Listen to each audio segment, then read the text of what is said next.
GK GS study में आपका स्वागत है। दोस्तों हम आज देखेंगे मॉडल प्रैक्टिस सेट 5 नंबर। इससे पहले दोस्तों हम 1 से लेकर 4 तक ले कवर कर चुके हैं। साथ में जो 2213 बिहार दौरा का एग्ज़ाम हुआ था उसका पीटी और मेंस के भी क्वेश्चन को हम लोग कवर कर चुके हैं। दोस्तों अगर आप वीडियो नहीं देखे हैं तो इस सब का वीडियो का लिंक आपको डिस्क्रिप्शन बॉक्स में मिल जाएगा। ठीक है दोस्तों आज हम मॉडल प्रैक्टिस सेट 5 देखेंगे। दोस्तों जिसमें जो हम कट ऑफ मार्क रखने वाले हैं 75 प्लस नंबर जिसका भी आ रहा है उसका अच्छा स्कोर बना जाएगा। क्योंकि दोस्तों अगर आप 1 से लेकर 4 तक अगर आप प्रैक्टिस सेट लगाए होंगे तो उसका 100% बोल रहे हैं दोस्तों कि 75 प्लस नंबर आने वाला है। तो इसलिए हम बोलते हैं दोस्तों रिवीजन बहुत ज़रूरी है। इसलिए आप एक भी प्रैक्टिस सेट मिस मत कीजिए। अगर एक भी प्रैक्टिस सेट मिस कीजिएगा तो आपको आगे वाला जो प्रैक्टिस सेट आएगा उसमें आपको दिक्कत होगा दोस्तों। इसलिए आपको हम बोलते हैं कि रिवीजन बहुत ही ज़रूरी है। इसलिए आप अगर एक भी प्रैक्टिस सेट मिस नहीं किए हैं तो इसमें आपको 75 प्लस नंबर आने वाला है दोस्तों अगर आपको ये वीडियो अच्छा लगता होगा तो वीडियो को लाइक कीजिएगा, चैनल को सब्सक्राइब कीजिएगा, दोस्तों से शेयर जरूर कीजिएगा। दोस्तों आपका एक लाइक हमको मोटिवेट करता है, इसलिए वीडियो को लाइक जरूर कीजिएगा और अपना स्कोर जरूर बताइएगा कमेंट बॉक्स से कि आपका कितना नंबर आ रहा है दोस्तों। ठीक है, तो चलिए बिना देरी के शुरू करते हैं। आज का पहला प्रश्न है दोस्तों। पहला प्रश्न है भारतीय राष्ट्रीय कांग्रेस का 27वां अधिवेशन किस स्थान पर हुआ था? तो इसका सही उत्तर है दोस्तों ऑप्शन नंबर सी, बांकीपुर में हुआ था। बांकीपुर में भारतीय राष्ट्रीय कांग्रेस का 27वां अधिवेशन हुआ था दोस्तों को बता दें कि 27वां अधिवेशन 1912 ईस्वी में हुआ था। पटना के बांकीपुर में हुआ था, जिसके अध्यक्ष थे आर एल मधुलकर की अध्यक्षता में बांकीपुर का 27वां अधिवेशन हुआ था कांग्रेस का। ठीक है, नेक्स्ट प्रश्न देखते हैं। प्रश्न नंबर 2 है दोस्तों, मद्रास महाजन सभा की स्थापना कब की गई थी? मद्रास महाजन सभा की स्थापना कब की गई थी? तो इसका सही उत्तर दोस्तों ऑप्शन नंबर डी हो जाएगा 1884 ईस्वी में। 1884 ईस्वी में मद्रास महाजन सभा की स्थापना की गई थी। नेक्स्ट प्रश्न है, प्रश्न नंबर 3 है दोस्तों, भारतीय राष्ट्रीय कांग्रेस के प्रथम अधिवेशन में कितने प्रतिनिधि ने भाग लिए थे? तो भारतीय राष्ट्रीय कांग्रेस के प्रथम अधिवेशन में 72 प्रतिनिधियों ने भाग लिया था। तो ऑप्शन नंबर सी सही हो जाएगा दोस्तों। भारतीय राष्ट्रीय कांग्रेस की स्थापना हुआ था दोस्तों 28 दिसंबर 1885 ईस्वी को हुआ था। ठीक है, एव हुम की अध्यक्षता में ये भारतीय राष्ट्रीय कांग्रेस की अध्यक्षता किया गया था, जिसमें 72 सदस्य भाग लिया था, जो बम्बई में हुआ था प्रथम अधिवेशन। इसके अध्यक्ष थे बंकिमचंद्र बनर्जी थे। तो ऑप्शन नंबर सी सही हो जाएगा दोस्तों। नेक्स्ट प्रश्न है, प्रश्न नंबर 4 है दोस्तों, स्वतंत्र भारत के पहले भारतीय गवर्नर जनरल कौन थे? तो इसका सही उत्तर दोस्तों ऑप्शन नंबर जगह सी राजगोपालाचारी। स्वतंत्र भारत के प्रथम भारतीय गवर्नर जनरल थे। और स्वतंत्र भारत के प्रथम गवर्नर जनरल होता तो लॉर्ड माउंटबेटन होता। अगर भारतीय लगा देगा तो राजगोपालाचारी हो जाएगा। ठीक है, तो ऑप्शन नंबर ए सही हो जाएगा दोस्तों। नेक्स्ट प्रश्न है, प्रश्न नंबर 5 है, नेशनल काउंसिल ऑफ एजुकेशन की स्थापना कब हुई? नेशनल काउंसिल ऑफ एजुकेशन की स्थापना कब हुई? तो इसका सही उत्तर दोस्तों ऑप्शन नंबर डी होगा 15 अगस्त 1906 ईस्वी को। 15 अगस्त 1906 ईस्वी को नेशनल काउंसिल ऑफ एजुकेशन की स्थापना हुई थी। इसका सही उत्तर ऑप्शन नंबर डी हो जाएगा। नेक्स्ट प्रश्न है, प्रश्न नंबर 6 है दोस्तों, असहयोग आंदोलन शुरू किया गया किस वर्ष? असहयोग आंदोलन कब शुरू हुआ? तो इसका सही उत्तर दोस्तों ऑप्शन नंबर बी होगा 1920 ईस्वी में।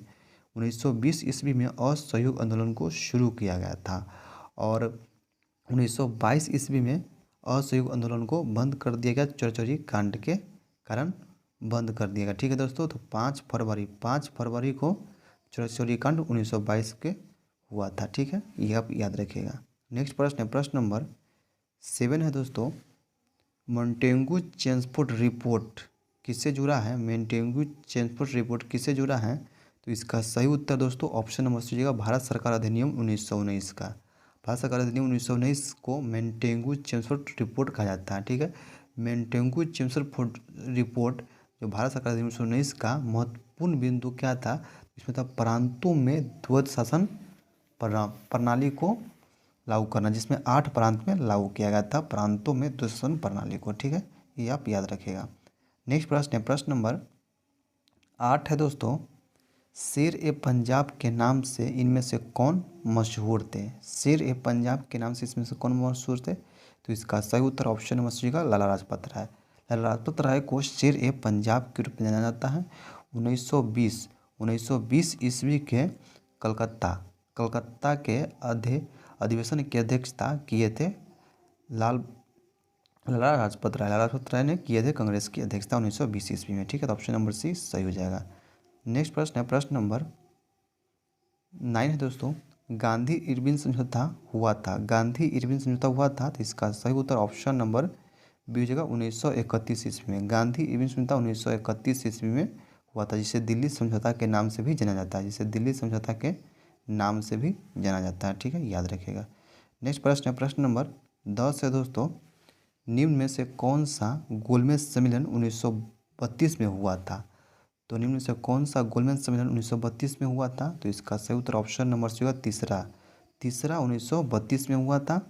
पहला दोस्तों 1930 में हुआ था, दूसरा 1931 में हुआ था और तीसरा 1932 में हुआ था। ये याद रखिएगा, ऑप्शन नंबर सी सही हो जाएगा।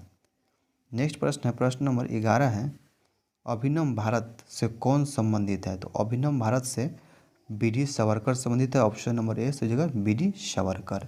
ठीक है दोस्तों, ऑप्शन नंबर ए सही हो जाएगा दोस्तों। ठीक है दोस्तों, अगर आपको ये वीडियो अच्छा लग रहा है तो वीडियो को लाइक कीजिए और दोस्तों के साथ शेयर जरूर कीजिएगा दोस्तों।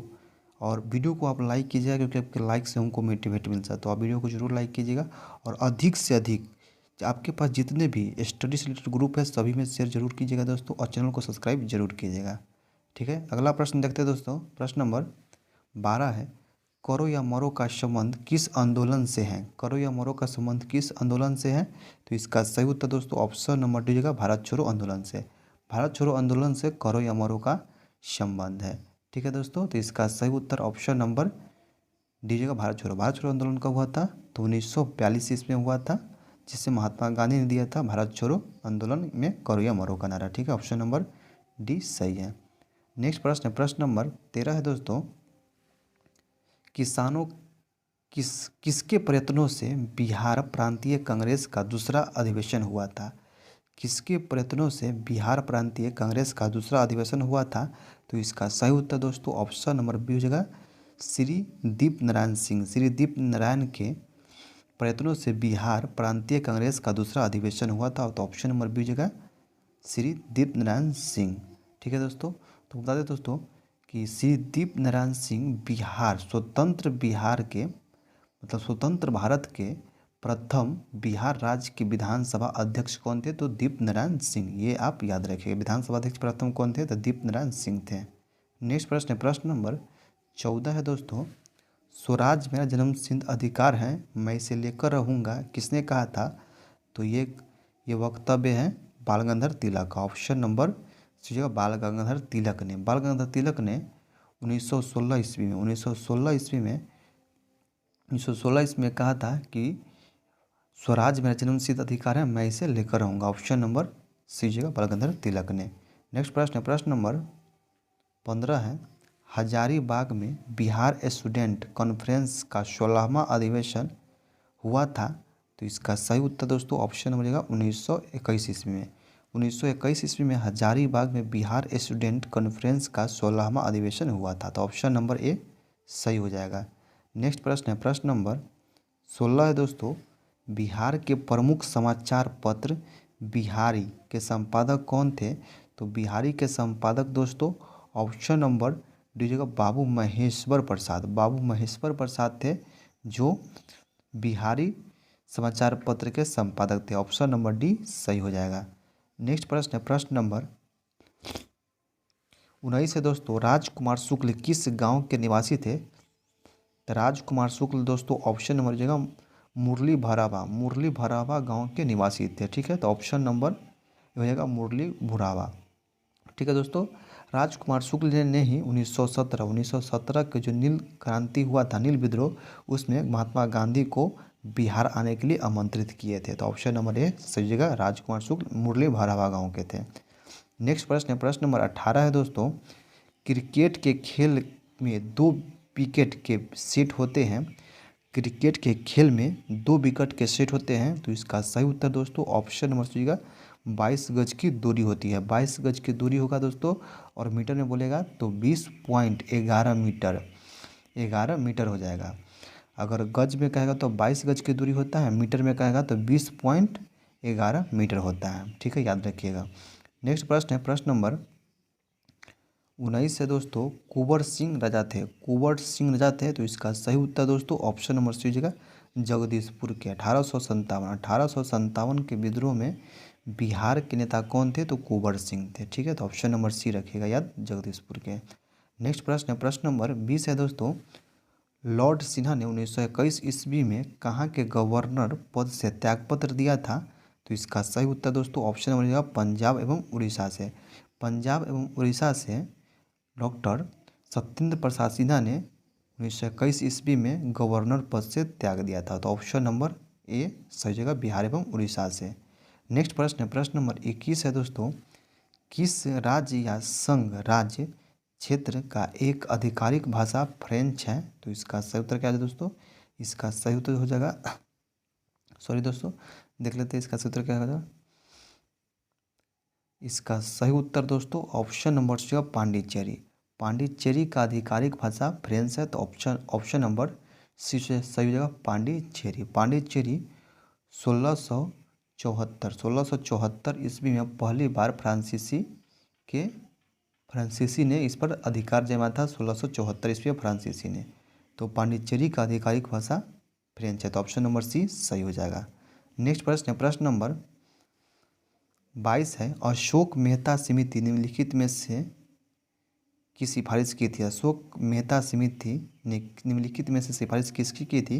तो इसका सही उत्तर दोस्तों ऑप्शन नंबर बी हो जाएगा पंचायती राज की 2 स्तरीय सरकार की। पंचायती राज के 2 स्तरीय सरकार की सिफारिश अशोक मेहता ने किया था। तो कब किया था? तो ये किया था 1977 ईस्वी में सिफारिश दिया था, और सरकार को रिपोर्ट अपना पेश किया था 1978 ईस्वी में। ठीक है, तो ये याद रखिएगा।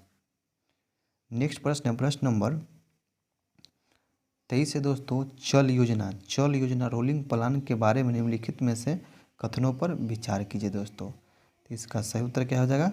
इसका सही उत्तर हो जाएगा दोस्तों ऑप्शन नंबर ए चल वर्ष के लिए एक योजना जिसमें वार्षिक बजट शामिल हो, और सी यह अर्थव्यवस्था के आवश्यकता अनुसार प्रति वर्ष संशोधित होता रहता है। तो ए और सी सही हो जाएगा इसका। तो इसका उत्तर हो जाएगा ऑप्शन नंबर बी सही हो जाएगा।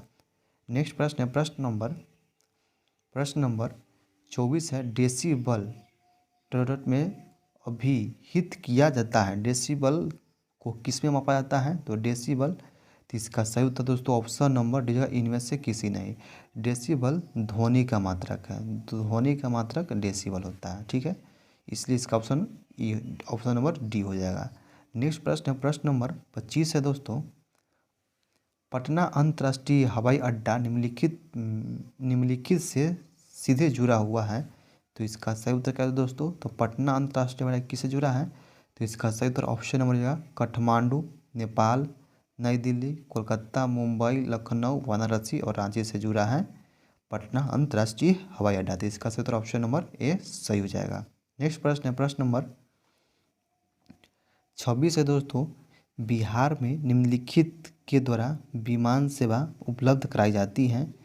तो इसका सही उत्तर दोस्तों ऑप्शन नंबर डी हो जाएगा इंडियन एयरलाइंस, सहारा एयरलाइंस और रॉयल नेपाल एयरलाइंस। तो इसका सही उत्तर ऑप्शन नंबर डी सही हो जाएगा। नेक्स्ट प्रश्न है प्रश्न नंबर 27 है दोस्तों। तकला-मकान मरुस्थल किस देश में स्थित है? तो तकला-मकान मरुस्थल दोस्तों ऑप्शन नंबर डी चीन में स्थित है। तकला-मकान मरुस्थल किस देश में स्थित है? तो इसका सही उत्तर ऑप्शन नंबर डी है, जो चीन में तकला-मकान मरुस्थल स्थित है। तो ऑप्शन नंबर डी सही हो जाएगा दोस्तों। नेक्स्ट प्रश्न है प्रश्न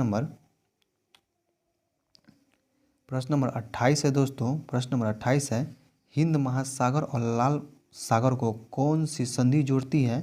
तो इसका सही उत्तर दोस्तों ऑप्शन नंबर हो जाएगा बाब अल मंदेब संधि हिंद महासागर और लाल महासागर को जोड़ता है। ठीक है, तो और ये जिबूती और यमन देश के मध्य स्थित है बाब अल मंदेब। ठीक है, तो ऑप्शन नंबर ए सही हो जाएगा। नेक्स्ट प्रश्न है प्रश्न नंबर 29 है दोस्तों, 90 ईस्ट रिज कहाँ पर स्थित है? 90 ईस्ट रिज कहाँ पर स्थित है? तो इसका सही उत्तर दोस्तों ऑप्शन नंबर जो है हिंद महासागर। हिंद महासागर में 90 ईस्ट रिज स्थित है, तो ऑप्शन नंबर बी सही हो जाएगा दोस्तों। दोस्तों वीडियो को लाइक जरूर कीजिएगा, चैनल पर आप नए हैं तो सब्सक्राइब जरूर कर लीजिएगा दोस्तों। ठीक है, नेक्स्ट प्रश्न प्रश्न नंबर 30 है दोस्तों, कौन सा महत्वपूर्ण मानव अधिकार भारत के संविधान के अनुच्छेद 21 में सुरक्षित है? तो इसका सही उत्तर दोस्तों ऑप्शन नंबर दीजिएगा, जीवन और स्वतंत्रता के लिए अधिकार। जीवन और स्वतंत्रता के लिए अधिकार अनुच्छेद 21 में स्थित है। इसका सही उत्तर ऑप्शन नंबर डी सही हो जाएगा। नेक्स्ट प्रश्न है प्रश्न नंबर 31 है दोस्तों, सौर विकिरण निम्न में से किस परास में दिखता है? तो सौर विकिरण निम्नलिखित में से कौन सा परास में दिखता है? तो इसका सही उत्तर ऑप्शन नंबर दीजिएगा 400 से 700 nm। 400 से 700 nm के बीच में सौर विकिरण दिखता है, तो ऑप्शन नंबर बी सही हो जाएगा। नेक्स्ट प्रश्न है प्रश्न नंबर 32 है दोस्तों, पौधे जो नमक युक्त मिट्टी में उगता है क्या कहते हैं इसको? पौधे जो नमक युक्त मिट्टी में उगते हैं उसको कहते हैं हेलोफाइटा। हेलोफाइटा कहते हैं जो मिट्टी में उगता है उसे नमक युक्त मिट्टी में, तो हेलोफाइटा कहते हैं दोस्तों। ठीक है, आप लोग याद रखिएगा। जीरोफाइटा कहते हैं जो मरुस्थलीय क्षेत्र में उगने वाले पौधे को जीरोफाइटा कहते हैं। जल में उगने वाले पौधे को जलोभिद कहते हैं, आप लोग याद रखिएगा। ठीक है, नेक्स्ट प्रश्न है प्रश्न नंबर 33 है, पर्यावरण किससे बनता है? पर्यावरण किससे बनता है?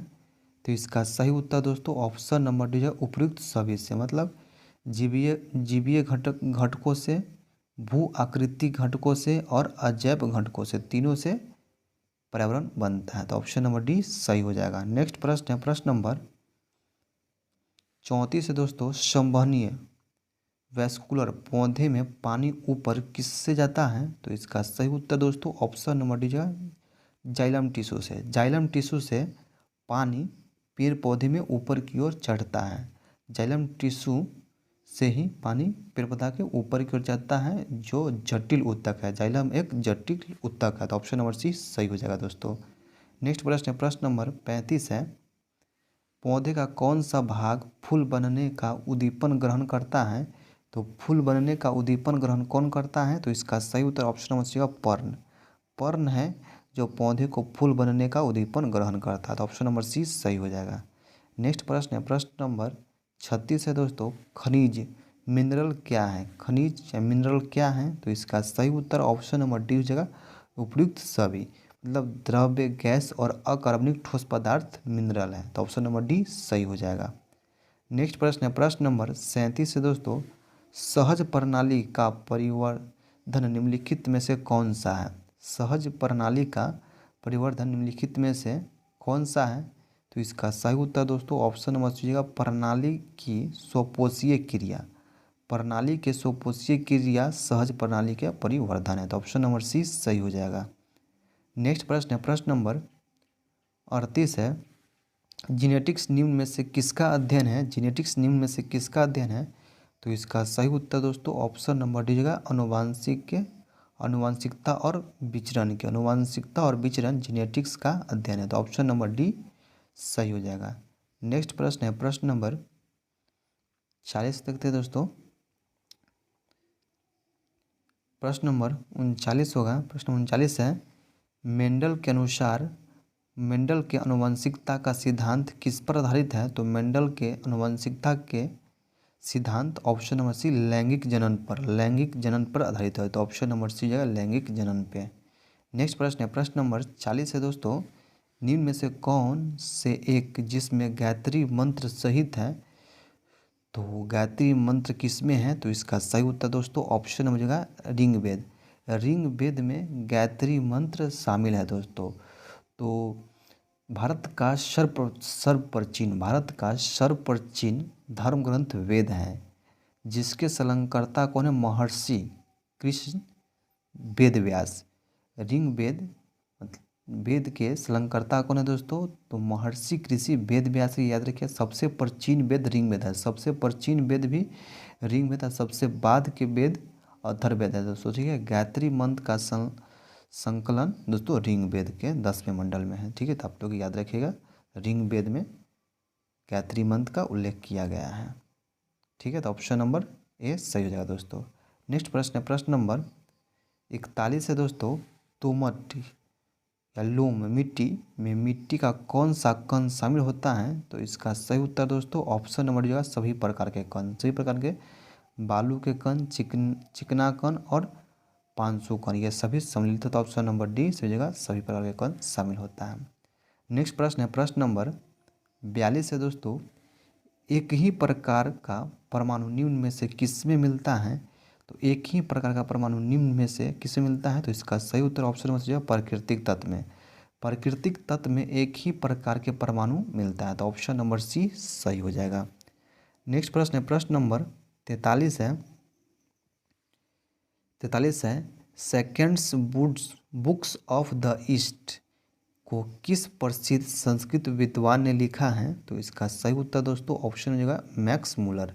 मैक्स मुलर ने seconds books of the east नामक पुस्तक संस्कृत में लिखा था, मैक्स मुलर ने। ऑप्शन नंबर ए सही हो जाएगा। नेक्स्ट प्रश्न है प्रश्न नंबर 44 है दोस्तों। किस मिट्टी में कोशिका कैपिलरी सबसे अधिक प्रभावशाली होता है? तो इसका सही उत्तर क्या है दोस्तों? इसका सही उत्तर ऑप्शन नंबर जो है चिकनी मिट्टी में। चिकनी मिट्टी में कैपिलरी मतलब कोशिका सबसे अधिक प्रभावशाली होती है, तो ऑप्शन नंबर ए सही हो जाएगा। नेक्स्ट प्रश्न है प्रश्न नंबर 45 है दोस्तों। प्रकाश संश्लेषण होता है, प्रकाश संश्लेषण किस में होता है? तो इसका सही उत्तर दोस्तों ऑप्शन नंबर जो है क्लोरोप्लास्ट में। क्लोरोप्लास्ट में प्रकाश संश्लेषण होता है, तो ऑप्शन नंबर सी सही जगह क्लोरोप्लास्ट में। नेक्स्ट प्रश्न है प्रश्न नंबर 46 है दोस्तों। एम्फीबिया बनता है, एम्फीबिया बनता है दोस्तों, तो इसका सही उत्तर ऑप्शन नंबर डी है जल एवं स्थल दोनों पर ही रह सकने वाली पशुओं में एम्फीबिया बनता है, तो ऑप्शन नंबर डी सही हो जाएगा। नेक्स्ट प्रश्न है प्रश्न नंबर 47 है। निम्नलिखित में से कौन सा सौरमंडल का भाग नहीं है? निम्नलिखित में से कौन सा सौरमंडल का भाग नहीं है? तो इसका सही उत्तर ऑप्शन नंबर जो है निहारिका। निहारिका सौरमंडल का भाग नहीं है, जबकि क्षुद्र ग्रह धूमकेतु सभी सौरमंडल का भाग हैं, लेकिन निहारिका नहीं है, तो ऑप्शन नंबर डी सही हो जाएगा दोस्तों। नेक्स्ट प्रश्न है प्रश्न नंबर 48 है। खाने का नमक NaCl किससे बनता है? तो इसका सही उत्तर दोस्तों ऑप्शन नंबर बी है मजबूत अम्ल और मजबूत क्षार से। मजबूत अम्ल और मजबूत क्षार से खाने वाला अम्ल NaCl बनता है, तो ऑप्शन नंबर बी सही हो जाएगा दोस्तों। नेक्स्ट प्रश्न है प्रश्न नंबर 49 है दोस्तों। निम्न स्मारकों में से कौन सी एक गुंबज है जिसे दुनिया का सबसे बड़ा गुंबज कहा जाता है? तो इसका सही उत्तर क्या है दोस्तों? इसका सही उत्तर देखते हैं क्या हो जाएगा। इसका सही उत्तर होगा दोस्तों, इसका सही उत्तर ऑप्शन नंबर डी है दोस्तों गोल गुंबज बीजापुर के। गोल गुंबज बीजापुर के सबसे दुनिया का सबसे बड़ा गुंबज है गोल गुंबज बीजापुर के। ऑप्शन नंबर डी सही हो जाएगा दोस्तों। नेक्स्ट प्रश्न है प्रश्न नंबर 50 है। अरब सागर के पानी का औसतन खराबपन कितना है? तो इसका सही उत्तर दोस्तों ऑप्शन नंबर बी जगह 35 PPT। 35 PPT औसतन खराबपन है अरब सागर का। ठीक है, तो ऑप्शन नंबर बी सही हो जाएगा। नेक्स्ट प्रश्न है प्रश्न नंबर 51 है। निम्नलिखित में से कौन सा शहर किसी देश की राजधानी नहीं है? निम्नलिखित में से कौन सा शहर किसी देश की राजधानी नहीं है? तो इसका सही उत्तर दोस्तों ऑप्शन नंबर बी जगह सिडनी। सिडनी किसी देश के राजधानी नहीं है, यह ऑस्ट्रेलिया का एक शहर है सिडनी। ठीक है, तो ये ऑप्शन नंबर बी सही हो जाएगा। नेक्स्ट प्रश्न है प्रश्न नंबर 52 है। डुरंड कप किस खेल से संबंधित है? डुरंड कप किस खेल से संबंधित है? तो इसका सही उत्तर दोस्तों ऑप्शन नंबर जगह फुटबॉल। फुटबॉल डुरंड कप से संबंधित है, तो इसका सही उत्तर ऑप्शन नंबर ये हो जाएगा फुटबॉल। दोस्तों डुरंड कप फुटबॉल खेल से संबंधित है। इस टूर्नामेंट की शुरुआत 1888 ईस्वी में हुआ था। 1888 ईस्वी में डुरंड कप खेल की शुरुआत हुआ था। यह भारत का प्राचीनतम फुटबॉल टूर्नामेंट है। यह भारत का प्राचीनतम फुटबॉल टूर्नामेंट डुरंड कप है, जिसकी शुरुआत 1888 ईस्वी में हुआ था। ठीक है, याद रखिएगा। नेक्स्ट प्रश्न है प्रश्न नंबर 53 है दोस्तों। 2G स्पेक्ट्रम में जी किस शब्द के लिए प्रयुक्त होता है? 2G स्पेक्ट्रम में अक्षर जी किस शब्द के लिए प्रयुक्त होता है? तो इसका सही उत्तर दोस्तों ऑप्शन नंबर सी है जेनरेशन। जेनरेशन के लिए प्रयुक्त होता है, जेनरेशन के लिए। नेक्स्ट प्रश्न है प्रश्न नंबर 54 है। राज्यसभा में होते हैं, राज्यसभा में होते हैं। तो इसका सही उत्तर दोस्तों ऑप्शन नंबर सी हो जाएगा 250 सदस्य, जिसमें से 12 सदस्य भारत के राष्ट्रपति द्वारा मनोनीत किया जाता है। तो इसका सही उत्तर ऑप्शन नंबर सी हो जाएगा दोस्तों। राज्यसभा में होते हैं 250 सदस्य, जिसमें 12 राष्ट्रपति के द्वारा मनोनीत किए जाते हैं। तो ऑप्शन नंबर सी सही हो जाएगा। नेक्स्ट प्रश्न है प्रश्न नंबर 55 है दोस्तों। भारतीय संविधान को 26 जनवरी के दिन लागू करने के निर्णय इसलिए लिया गया क्योंकि इसका सही उत्तर ऑप्शन नंबर ए हो जाएगा। कांग्रेस ने इस तिथि को 1930 ईस्वी में स्वतंत्रता दिवस के रूप में मनाया था, इसीलिए भारतीय संविधान को 26 जनवरी को लागू करने का निर्णय लिया गया। ठीक है, तो ऑप्शन नंबर ए सही हो जाएगा। नेक्स्ट प्रश्न है प्रश्न नंबर 56 है। लोक लेखा समिति अपना रिपोर्ट किसे प्रस्तुत करता है? तो लोक लेखा समिति अपना रिपोर्ट लोकसभा के स्पीकर को प्रस्तुत करता है। दोस्तों लोक लेखा समिति में 22 सदस्य होते हैं, जिसमें से 15 सदस्य लोकसभा से और 7 सदस्य राज्यसभा से होते हैं। इसका अध्यक्ष होता है जो विपक्ष दल के अध्यक्ष होता है। ठीक है, इसका अध्यक्ष विपक्ष मतलब राज्यसभा के अध्यक्ष होगा। ठीक है, तो ऑप्शन नंबर सी सही हो जाएगा दोस्तों। नेक्स्ट प्रश्न है प्रश्न नंबर 27 है। साइमन कमीशन पहली बार भारत कब आया था? तो साइमन कमीशन पहली बार भारत 1928 ईस्वी में आया था। तो ऑप्शन नंबर बी सही हो जाएगा। 1928 ईस्वी में साइमन कमीशन भारत आया था। ठीक है, साइमन कमीशन का गठन हुआ था नवंबर 1927 ईस्वी में। 1927 ईस्वी में गठन हुआ था और भारत कब पहुंचा था? 1928 ईस्वी में भारत पहुंचा था। ठीक है, तो ये याद रखिएगा। नेक्स्ट प्रश्न है प्रश्न नंबर 58 है। भारतीय संविधान द्वारा प्रदत्त निम्न में से कौन सा अधिकार गैर नागरिकों को भी उपलब्ध है? तो इसका सही उत्तर दोस्तों ऑप्शन नंबर हो जाएगा संवैधानिक निराकरण का अधिकार। संवैधानिक निराकरण का अधिकार भारतीय संविधान द्वारा प्रदत्त निम्न में से गैर नागरिकों को उपलब्ध है संवैधानिक निराकरण का अधिकार। ऑप्शन नंबर ए सही हो जाएगा। नेक्स्ट प्रश्न है प्रश्न नंबर 59 है। विटामिन सहायता नहीं करता है। विटामिन सहायता किस में नहीं करता है? तो इसका सही उत्तर क्या होगा दोस्तों? इसका सही उत्तर देख लेते हैं। इसका सही उत्तर हो जाएगा दोस्तों ऑप्शन नंबर डी पाचन क्रिया में। पाचन क्रिया में विटामिन सहायता नहीं करता है, तो इसका सही उत्तर ऑप्शन नंबर डी सही हो जाएगा। नेक्स्ट प्रश्न है प्रश्न नंबर 60 है दोस्तों। किस अनुच्छेद के अनुसार भारत के राष्ट्रपति द्वारा राष्ट्रीय आपातकाल की घोषणा की जाती है? तो इसका सही उत्तर दोस्तों ऑप्शन नंबर ये हो जाएगा अनुच्छेद 352। अनुच्छेद 352 के तहत राष्ट्रपति राष्ट्रीय आपातकाल की घोषणा कर सकता है। राष्ट्रीय आपात लगता है राजकीय शासन, मतलब कि भारत में 3 प्रकार के आपातकाल के आपातकाल की चर्चा किया गया है। पहला है राष्ट्रीय आपातकाल। राष्ट्रीय आपातकाल आपको मिलेगा 352 के तहत, राष्ट्रपति शासन 356 के तहत और वृत्तीय आपात 360 के तहत। ये याद रखिएगा दोस्तों। राष्ट्रपति शासन लगेगा आपको 356, राष्ट्रीय आपात 352 और वृत्तीय आपात 360। ये याद रखिएगा। ठीक है, तो इसका सही उत्तर ऑप्शन नंबर ए हो जाएगा राष्ट्रीय आपात 352 के तहत लगता है, तो ऑप्शन नंबर ए सही हो जाएगा। नेक्स्ट प्रश्न है प्रश्न नंबर 61 है दोस्तों। भविष्य का ईंधन कौन सा है? भविष्य का ईंधन कौन सा है? तो इसका सही उत्तर दोस्तों ऑप्शन नंबर ए हो जाएगा हाइड्रोजन। हाइड्रोजन को भविष्य का ईंधन कहा जाता है, तो ऑप्शन नंबर ए सही हो जाएगा ईंधन मतलब हाइड्रोजन। नेक्स्ट प्रश्न है प्रश्न नंबर 62 है दोस्तों। राज्य सरकार का संवैधानिक प्रमुख कौन होता है? राज्य सरकार का संवैधानिक प्रमुख कौन होता है? तो इसका सही उत्तर दोस्तों ऑप्शन 1 दीजिएगा राज्यपाल। राज्यपाल राज्य सरकार का संवैधानिक प्रमुख होता है। राष्ट्रपति केंद्र सरकार का संवैधानिक प्रमुख होता है। तो ये याद रखिएगा राज्यपाल राज्य में। नेक्स्ट प्रश्न है प्रश्न नंबर 63 है दोस्तों। निम्न में से कौन सा शहर गंगा नदी के किनारे नहीं स्थित है? निम्नलिखित में से कौन सा शहर गंगा नदी के किनारे नहीं स्थित है? तो इसका सही उत्तर दोस्तों ऑप्शन नंबर उत्तरकाशी। उत्तरकाशी जो गंगा नदी के किनारे नहीं स्थित है। तो इसका सही उत्तर दोस्तों ऑप्शन नंबर उत्तरकाशी। भागलपुर, कानपुर और फतेहपुर सब गंगा नदी के किनारे स्थित है, बाकी उत्तरकाशी नहीं स्थित है। तो ऑप्शन नंबर सी सही हो जाएगा। नेक्स्ट प्रश्न है प्रश्न नंबर 64 है। वापस पुराने दिनों में किससे भारत के गवर्नर के रूप में चंद्रगुप्त मौर्य द्वारा पछाड़ दिया गया था?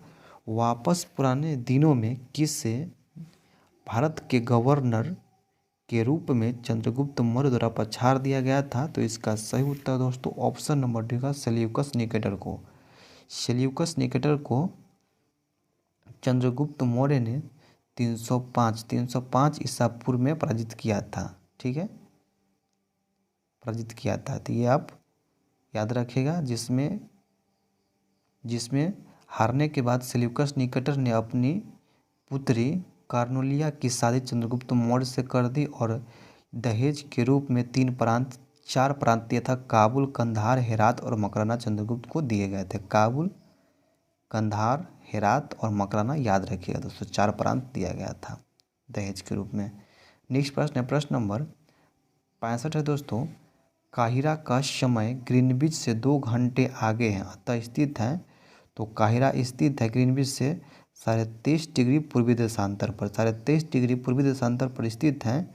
इसीलिए काहिरा का समय ग्रीनविच से 2 घंटा आगे है। तो ऑप्शन नंबर बी सही हो जाएगा। नेक्स्ट प्रश्न है प्रश्न नंबर 66 है दोस्तों। अंतर्राष्ट्रीय न्यायालय का मुख्यालय कहाँ है? अंतर्राष्ट्रीय न्यायालय का मुख्यालय कहाँ है? तो इसका सही उत्तर ऑप्शन नंबर जाएगा हेग में। हेग में अंतर्राष्ट्रीय न्यायालय का मुख्यालय। तो ऑप्शन नंबर ए सही हो जाएगा। नेक्स्ट प्रश्न है प्रश्न नंबर 67 है। भारत में किस तरह का अर्थव्यवस्था है? तो भारत में किस तरह की अर्थव्यवस्था है? तो इसका सही उत्तर ऑप्शन नंबर सी मिश्रित। भारत में मिश्रित अर्थव्यवस्था है। तो ये आप याद रखिएगा, भारत एक मिश्रित अर्थव्यवस्था का देश है। ऑप्शन नंबर सी सही हो जाएगा।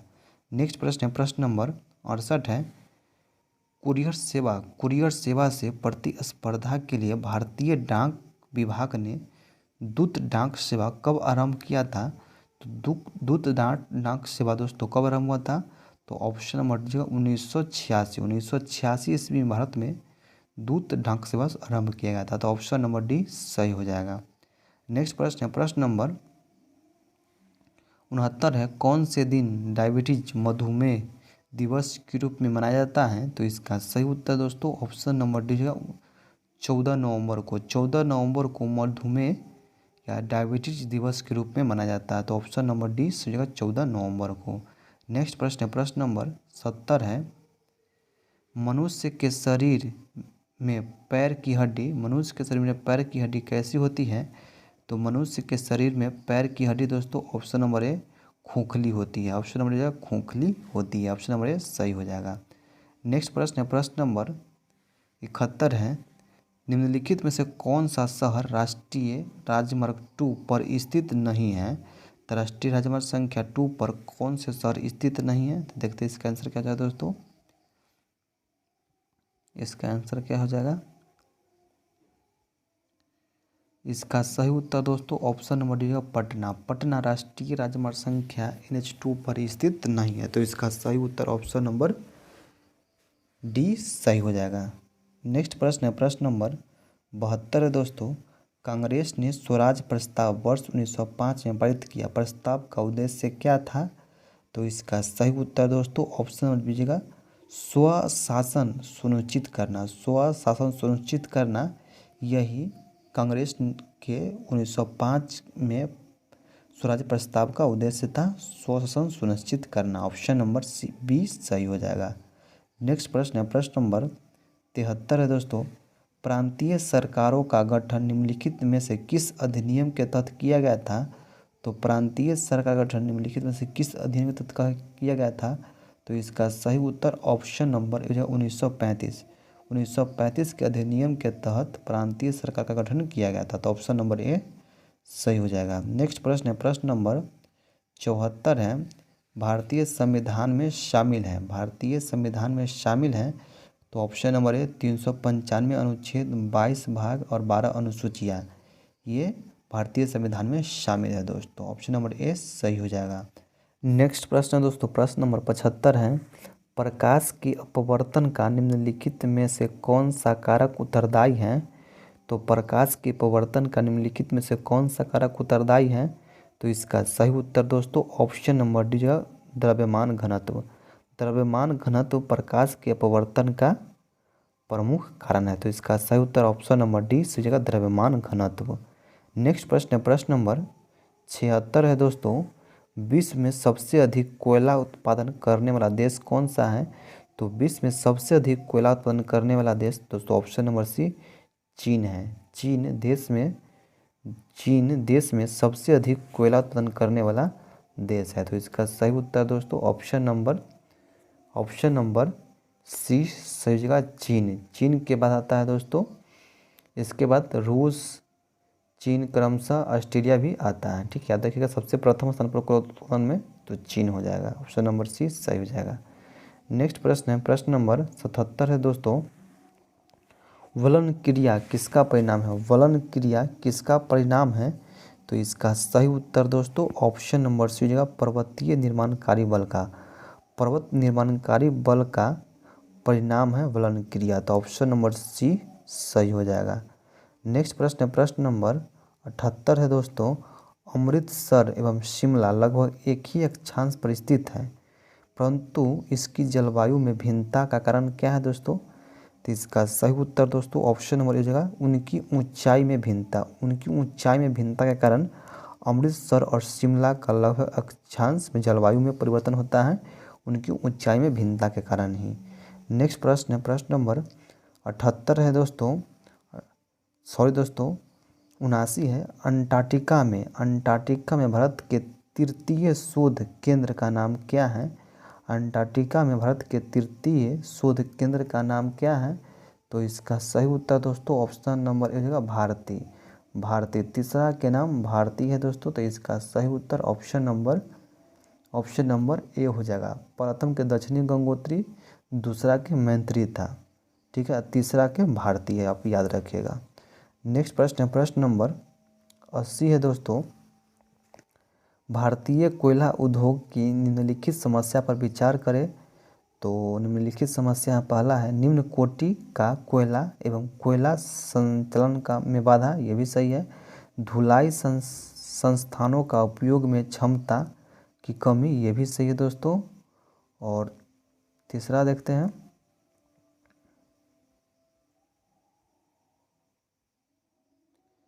तीसरा है दोस्तों कोकिंग कोयला के आयात पर बढ़ती निर्भरता। और चौथा है खाद्य संचलन की कीमतें। ये सब सही है दोस्तों। तो ऑप्शन नंबर बी से 1, 2, 3, 4 सभी सही है।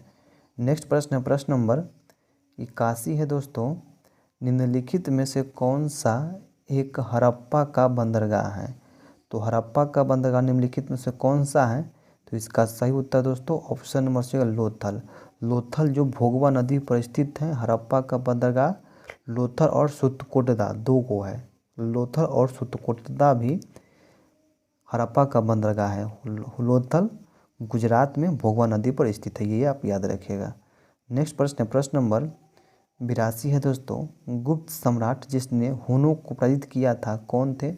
तो हुन को पराजित किसने किया था? तो इसका सही उत्तर ऑप्शन नंबर सी जगह स्कंदगुप्त ने हुन का आक्रमण किया है, जिसमें जूनागढ़ अभिलेख में बताया गया है। ठीक है, तो ऑप्शन नंबर सी सही हो जाएगा। नेक्स्ट प्रश्न है प्रश्न नंबर 83 है। कल्हन का पुस्तक का नाम क्या है? कल्हन की पुस्तक का नाम क्या है? तो इसका सही उत्तर दोस्तों ऑप्शन नंबर डी जगह राजतरंगिणी। राजतरंगिणी कलहन की पुस्तक का नाम है, जिसमें कश्मीर के प्रसिद्ध संस्कृत कवि इतिहासकार थे। कलहन कश्मीर के प्रसिद्ध संस्कृत कवि एवं इतिहासकार थे, जिसने राजतरंगिणी नामक कश्मीर के इतिहास के बारे में उल्लेख किया है। राजतरंगिणी में कलहन ने। ऑप्शन नंबर डी सही हो जाएगा। नेक्स्ट प्रश्न है, प्रश्न नंबर 84 है। किस अभिलेख में रुद्रदामन प्रथम के विभिन्न उपलब्धियां वर्णित हैं? तो इसका सही उत्तर दोस्तों ऑप्शन नंबर है जूनागढ़ अभिलेख में। जूनागढ़ अभिलेख में वर्णित है रुद्रदामन के उपलब्धियां।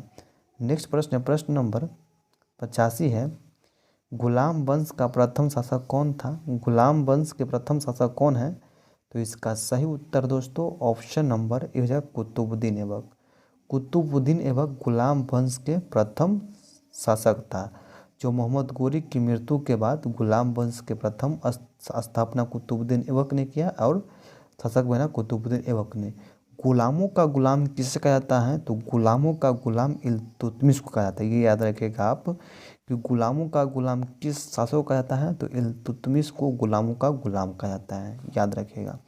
इसका सही उत्तर ऑप्शन नंबर ए है कुतुबुद्दीन गुलाम वंश के शासक था, प्रथम शासक। नेक्स्ट प्रश्न, प्रश्न नंबर 86 है। अजातशत्रु किस वंश का नाम क्या था? अजातशत्रु के वंश का नाम क्या था? तो इसका सही उत्तर दोस्तों ऑप्शन नंबर बी हो जाएगा हर्यक वंश। हर्यक वंश के शासक था अजातशत्रु। ये आप याद रखिएगा दोस्तों। अजातशत्रु को कुनिक भी कहा जाता है। कुनिक भी अजातशत्रु को कहा जाता है, क्योंकि पिता के हत्यारा कुनिक को कहा जाता है। कुनिक अजातशत्रु को कहा जाता है, जो हर्यक वंश के संबंधित थे। नेक्स्ट प्रश्न, प्रश्न नंबर 87 है। निम्नलिखित में से किस मुगल शासक ने तीर्थ यात्रा कर समाप्त कर दिया था? तो तीर्थ यात्रा कर किसने समाप्त किया था? तो तीर्थ यात्रा कर अकबर ने समाप्त किया था 1563 ईस्वी में। तीर्थ मतलब 63 मतलब 1563 ईस्वी में अकबर ने तीर्थ यात्रा कर को समाप्त कर दिया था। तो ऑप्शन नंबर डी सही हो जाएगा। नेक्स्ट प्रश्न है, प्रश्न नंबर 88 है। फिरोज तुगलक द्वारा स्थापित दारुल सफ़ा क्या था? फिरोज तुगलक द्वारा स्थापित दारुल सफ़ा क्या था? तो इसका सही उत्तर दोस्तों ऑप्शन नंबर जगह एक खैराती अस्पताल था। एक खैराती अस्पताल था फिरोज शाह तुगलक द्वारा स्थापित दारुल सफ़ा। ऑप्शन नंबर बी सही हो जाएगा। नेक्स्ट प्रश्न, प्रश्न नंबर 89 है दोस्तों। अस्थाई बंदोबस्त किसके साथ किया गया था? अस्थाई बंदोबस्त किसके साथ किया गया था दोस्तों? तो इसका सही उत्तर दोस्तों ऑप्शन नंबर ए हो जाएगा जमींदारों के साथ। जमींदारों के साथ अस्थाई बंदोबस्त शुरू किया गया था। ऑप्शन नंबर ए सही हो जाएगा। नेक्स्ट प्रश्न है, प्रश्न नंबर 90 है। प्रार्थना समाज के संस्थापक कौन थे? प्रार्थना समाज के संस्थापक कौन थे? तो इसका सही उत्तर दोस्तों ऑप्शन नंबर जो आत्माराम पांडुरंग। आत्माराम पांडुरंग 1867 में प्रार्थना समाज की स्थापना किया था। तो ऑप्शन नंबर ए सही जगह आत्माराम पांडुरंग। नेक्स्ट प्रश्न है, प्रश्न नंबर 91 है दोस्तों। भारतीय पुनर्जागरण का पिता कौन थे? भारतीय पुनर्जागरण आंदोलन के पिता कौन थे? तो इसका सही उत्तर दोस्तों ऑप्शन नंबर डी हो जाएगा राजा राम मोहन राय। राजा राम मोहन राय को भारतीय पुनर्जागरण आंदोलन का पिता कहा जाता है। तो ऑप्शन नंबर डी सही हो जाएगा दोस्तों। जो ब्रह्म समाज की स्थापना 1828 ईस्वी में राजा राम मोहन राय ने ही किया था। तो लोग याद रखिएगा, ब्रह्म समाज की स्थापना राजा राम मोहन राय 1828 ईस्वी में। ठीक है। नेक्स्ट प्रश्न, प्रश्न नंबर स्वराज दल की स्थापना किसने किया था? स्वराज दल की स्थापना किसने किया था? तो इसका सही उत्तर दोस्तों ऑप्शन नंबर डी है चित्तरंजन दास एवं मोतीलाल नेहरू ने। चित्तरंजन दास एवं मोतीलाल नेहरू ने 1 जनवरी 1923 ईस्वी को स्वराज दल की स्थापना किया था। चित्तरंजन दास एवं Motilal Nehru. Option number D सही हो जाएगा दोस्तों। नेक्स्ट प्रश्न, प्रश्न नंबर 93 है। थियोसॉफिकल सोसाइटी की स्थापना किसने किया था? थियोसॉफिकल सोसाइटी की स्थापना किसने किया था? तो इसका सही उत्तर दोस्तों ऑप्शन नंबर ए हो जाएगा मैडम HP ब्लेटवास्की ने थियोसॉफिकल सोसाइटी की स्थापना 1875 ईस्वी में किए थे।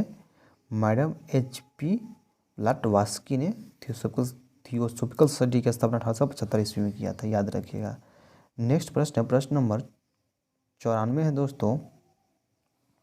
निम्नलिखित में से किस पुस्तक बाल गंगाधर तिलक के द्वारा लिखा गया है? निम्नलिखित में से कौन सी पुस्तक बाल गंगाधर तिलक के द्वारा लिखा गया है? तो इसका सही उत्तर दोस्तों ऑप्शन नंबर बी जगह गीता रहस्य। गीता रहस्य बाल गंगाधर तिलक के द्वारा लिखा गया है, तो ऑप्शन नंबर 20 सही जगह गीता रहस्य। नेक्स्ट प्रश्न है, प्रश्न नंबर 95 है। तब कोई प्रतिक्रिया नहीं होती जब भाप गुजरती है, किससे गुजरती है तो कोई प्रतिक्रिया नहीं होती है? तो इसका सही उत्तर दोस्तों option number A aluminium. Aluminium से जब भाप गुजरती है तो कोई प्रतिक्रिया नहीं होती है, तो ऑप्शन नंबर ए सही हो जाएगा। नेक्स्ट प्रश्न है, प्रश्न नंबर 50 है दोस्तों। ये मैथ का प्रश्न है, आप लोग इसका स्क्रीनशॉट कर लीजिए। इसका आंसर हो जाएगा दोस्तों, इसका आंसर ऑप्शन नंबर भी 5 मीटर, आप लोग स्क्रीनशॉट कर लीजिए। प्रश्न नंबर 97 है दोस्तों, मैथ का है, आप लोग स्क्रीनशॉट कर सकते हैं दोस्तों। 97 का उत्तर हो जाएगा option number A 7200 centimetre square. और 98 का प्रश्न है, आप लोग स्क्रीनशॉट कर लीजिए, इसका उत्तर हो जाएगा ऑप्शन नंबर ए। और 99 का प्रश्न है दोस्तों, देख लीजिए आप लोग। 99 का प्रश्न का उत्तर हो जाएगा दोस्तों आप लोग ए 15 वर्ष। और 100 का प्रश्न है, आप लोग देख लीजिए, इसका स्क्रीनशॉट कर लीजिए, इसका सही उत्तर है दोस्तों ऑप्शन नंबर डी 39%। ठीक है दोस्तों। अगर आपको ये वीडियो अच्छा लगा होगा, आपको थोड़ा सा भी हेल्पफुल लगा होगा, तो आप वीडियो को लाइक कीजिएगा, चैनल को सब्सक्राइब जरूर कीजिएगा दोस्तों, और अपने दोस्तों के पास शेयर करना नहीं भूलिएगा दोस्तों। इसमें हम कट ऑफ मार्क मारते हैं 75 नंबर जिसका भी आ रहा है, अगर आप 1 से लेकर 4 तक कंटिन्यू प्रैक्टिस सेट देखे होंगे तो ज़रूर दोस्तों दावा के साथ कह सकते हैं 75 नंबर सभी विद्यार्थी लाएंगे दोस्तों। तो आप इसी तरह से डेली कंटिन्यू बिहार दरोगा का सेट मारना चाहते हैं तो हमारे यूट्यूब चैनल को सब्सक्राइब कर सकते हैं दोस्तों। चलिए हम फिर मिलते हैं किसी अन्य विषय से। जय हिंद, जय भारत दोस्तों।